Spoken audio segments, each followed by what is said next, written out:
We haven't always been the best stewards of our environment, and I think doing a project like this will reinforce the need for that stewardship, the value of these natural environments, and the importance of communities working together to protect their estuaries.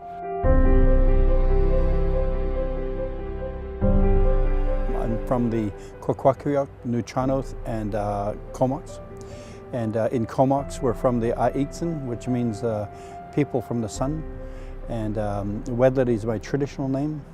Means no matter how much wealth you have and give away, there's never an end. Why is Kus-kus-sum important to me? Because it really illustrates how long our people have been around and how they've been in relationship with the land. Kus-kus-sum translates that it's really slippery. It's on the beach, right? Kus-sum means slippery, and when you add the Kus-kus-sum, it means it's really slippery. And so it's translated today as Kus-kus-sum, but the proper way is Kus-sum or Kus-kus-sum. One of the three partners in this project, along with Project Watershed, is the Comox First Nation. This is part of their unceded traditional territory that we're looking to restore back to its pre-settlement state. And so this is also not just a story about salmon and people coming together for a healthier vision of the future. It's also a story about learning to do government-to-government relations and how to make reconciliation in action. Kus-kus-sum is so important to me because when I think about the site, I think about the critical habitat nature of the site and where it's located in the heart of the salmon migration corridor. And the fact that all the salmon stocks that are returning to spawn as adults in the Solemn River watershed or in the Puntledge River watershed have to migrate past that site. I've lived in this community since 1979, and of course the sawmill was a major employer here throughout most of that era. When I first moved to the Comox Valley, it was still in operation. And so it was going all the time. You know, you could hear the clanging and the banging and the movement of logs, and people never thought much of it. There was a lot of Comox band members employed, and so they were active in it. But it was a contradiction. So the great thing that we're now doing is raising awareness so that we can get the money that we need to pull out almost 4 hectares of pavement. In some cases, that's over a foot thick with rebar coming through it. We want to take this community eyesore and turn it into a community ecological asset. And I think about, you know, what the site must have looked like before it was developed, and it's really important to me to see that we're able to restore the site back to a natural functioning condition, because then it's going to be able to support fish and wildlife, it's going to be a community asset, it's going to support recreational opportunities, and we also have an opportunity with the restoration design to build in some flood attenuation capacity into the site as well.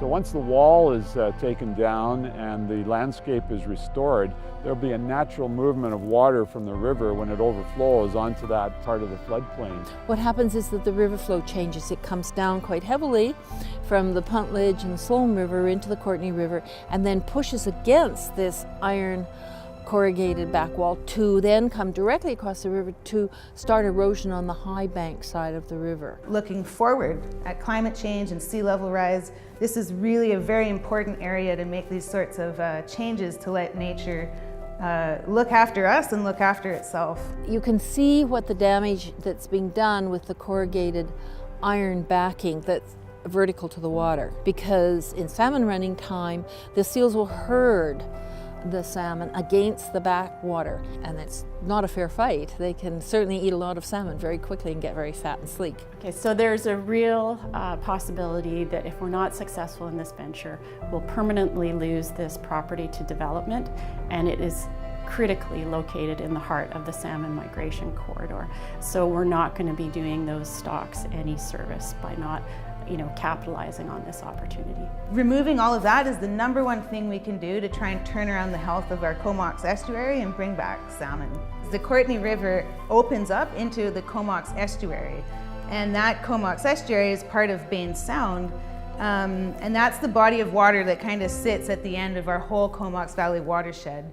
Now, Bain Sound itself is one of the most beautiful, valuable, and highly productive bodies of water in the Salish Sea. It's also the second most important estuary in all of British Columbia by a number of measures, including the presence of herring, the presence of internationally significant numbers of migratory birds.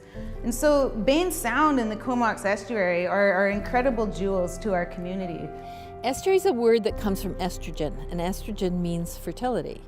And so when you live on an estuary, you're living in one of the most very fertile places of the earth.